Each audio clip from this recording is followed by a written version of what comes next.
আসসালামু আলাইকুম। আমি মৌসুমী জান্নাত আপনাদের জন্য নিয়ে এসেছি নতুন একটি রেসিপি, টমেটো সস। আপনি যদি এই রেসিপিটি ফলো করে একবার সস বানিয়ে নিতে পারেন, তাহলে আর দ্বিতীয়বার আপনি সস বাজার থেকে কিনে খেতে চাইবেন না। এখানে আমি নিয়ে নিয়েছি 3 কেজি টমেটো।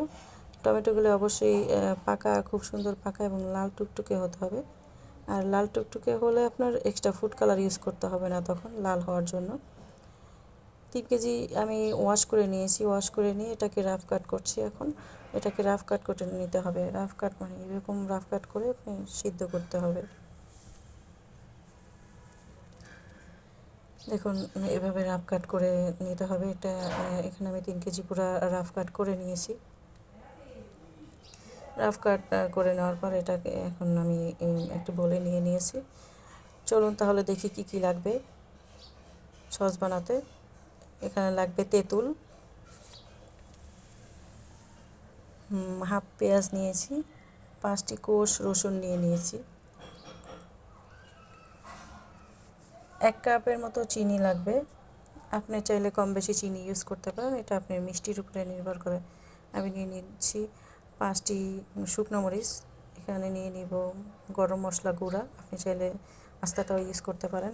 এখানে দিয়ে দিব হোয়াইট ভিনেগার, লাগবে হোয়াইট ভিনেগার। আমি তেঁতুলের মধ্যে দেখুন পানি দিয়ে ভিজিয়ে রেখেছি, আপনারা এরকম ভিজিয়ে রাখবেন। তারপর এটাকে জুস বানিয়ে নেবেন, যে জুসটা পরবর্তীতে আপনি দিতে হবে টমেটোর মধ্যে। এখন আমি চুলায় একটি পাত্রের মধ্যে টমেটোগুলি পুরো দিয়ে দিয়েছি। এই পর্যায়ে আপনি হাই হিট দিবেন। এরপর এর মধ্যে দিয়ে দিচ্ছি 1 কাপ পানি। শুরুতে হাই হিট থাকলেও পরবর্তীতে আপনি এটাকে মিডিয়াম আঁচে দিয়ে দিবেন চুলা, যাতে সিদ্ধ হতে পারে ভালো মতো। এখন আমি পেঁয়াজ আর রসুন ঢেলে দিয়েছি।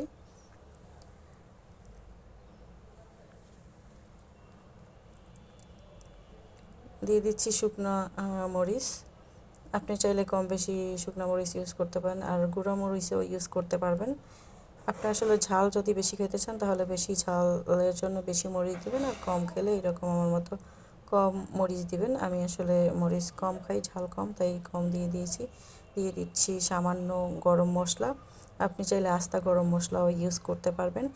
আস্তা গরম মশলা দিলে আপনাকে টমেটো সিদ্ধ হওয়ার পর ওইখান থেকে উঠিয়ে ফেলে দিতে হবে, যাতে ওটার কোনো এক্সট্রা, শুধু এটা ফ্লেভারের জন্য এই মশলা, গরম মশলাটি দেওয়া। এখন সব উপকরণগুলি একসাথে মিশিয়ে নিতে হবে। সব উপকরণ একসাথে মিশিয়ে নেওয়া হলে এটাকে ঢাকনা দিয়ে ঢেকে দিতে হবে। ঢাকনা দিয়ে ঢেকে দিলে সুন্দর করে সিদ্ধ হয়ে যাবে অনেক দ্রুত।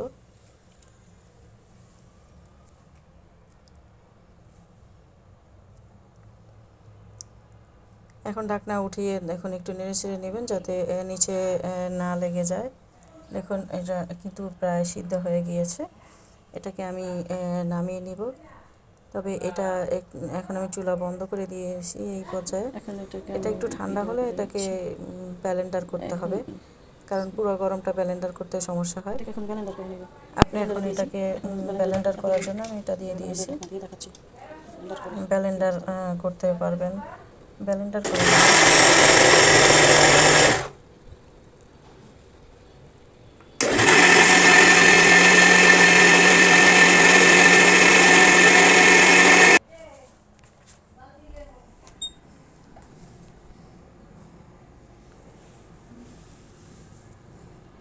দেখুন এটা ব্লেন্ডার করা শেষ। ব্লেন্ডার করা শেষ, এখন আমি এটাকে স্ট্রেন করে নেব। একটা স্ট্রেনারে ঢেলে নিয়ে এটাকে চামচ দিয়ে সব পুরোটাকে সেঁকে নিতে হবে, যাতে কোনো প্রকার লাম্পস না থাকে, কারণ লাম্পস থাকলে ওটা টমেটো সসটা ভালো হবে না। আমি এই লাম্পসগুলি ফেলে দিব। পুরোটা আমি ছাঁকনি দিয়ে সেঁকে নিয়েছি। এরকম ঘনত্ব হবে, দেখুন পুরোটাই আমি সেঁকে নিয়েছি।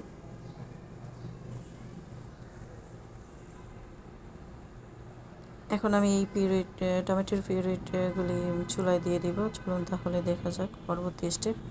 আমি একটি সসপ্যানের ভেতরে দিয়ে দিয়েছি পুরাটা। সসপ্যানটার জাল এই পর্যায়ে আপনি মিডিয়াম আঁচে রাখবেন, যাতে টমেটোর সসটা পুড়ে না যেতে পারে তাই।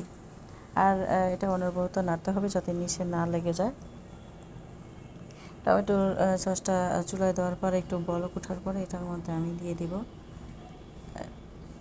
তেঁতুলের জুসটা যেটা আমি বানিয়ে রেখেছিলাম, এটার মধ্যে এইভাবে আপনারা বানিয়ে দিয়ে দিবেন তেঁতুলের জুস। তেঁতুলের জুসটা এখন ভালো মতো মিক্সড করে নেবে, একটু ভালো মতো মিক্সড করে নিলে এটার মধ্যে আপনি অন্য একটা উপকরণ ইউজ করতে পারবেন। এরপর আপনি দিয়ে দিবেন এটার মধ্যে ভিনেগার। আমি এটার মধ্যে এই ক্যামেরা স্ক্রিপ্ট হয়ে গিয়েছে, এটার মধ্যে লবণ দিয়ে দিয়েছি। আপনার যতটুকু টেস্ট অনুযায়ী লবণ দিয়ে নেবেন, যাতে টেস্ট আপনার বুঝে নেবেন কতটুকু লাগবে। এখন আমি এখানে ভিনেগার দিয়ে দিয়েছি 1 কাপের মতো। এটা আসলে প্রিজারভেটিভ করার জন্য ভিনেগার দেওয়া, আর ভিনেগারটা আপনি প্রিজারভেটিভ করে জন্য দিবেন। আমার কাছে এক্সট্রা কোনো প্রিজারভেটিভ নেই, তাই আমি এটাকে ভিনেগার ইউজ করে এটাকে আমি সারা বছর সংরক্ষণ করে রাখতে পারি। আপনি চাইলেও পারবেন এটাকে নর্মাল ফ্রিজে রেখে দেবেন, তাহলে সারা বছরই রেখে দিতে পারবেন, কোনো সমস্যা হবে না। দেখুন এটা এখন বলক উঠছে, যখন এটা পুরোপুরি একটু বলক উঠে পানিটা শুকিয়ে আসবে, এই পর্যায়ে দিয়ে দিব চিনি। আমি এখানে চিনি দিয়েছি 1 কাপের মতো। আপনি চাইলে মিষ্টি কম বেশি দিতে পারেন, আপনি আসলে কতটুকু মিষ্টি খাবেন তাই ওটার উপর নির্ভর করে মিষ্টি দিবেন। আমি একটু মিষ্টি বেশি খাই, তাই আমি চিনিটা একটু বেশি ইউজ করেছি। চিনিটা এখন ভালো মতো নাড়তে হবে যাতে নিচে না লেগে যায়। চিনিটা গলা পর্যন্ত অপেক্ষা করব। চিনি গলে গেলে এটা দেখুন এরকম যখন ঘনত্ব হয়ে যাবে, যখন আপনার স্প্যাচুলার সাথে লেগে যাবে টমেটোর সসটা খুব ভালো মতো, তখন বুঝবেন যে আপনার সসটি এখন তৈরি হয়ে গিয়েছে। আমার 3 কেজিতে 3টি হয়েছে সস। দেখুন সসের কালার, ওয়াও কত সুন্দর কালার! আপনি যদি একবার বানিয়ে রাখেন তাহলে সারা বছর খেতে পারবেন। আমি এই সসটিকে সারা বছর রেখে দেব নর্মাল ফ্রিজে। আপনাদের ভালো লাগলে এটাকে শেয়ার দিয়ে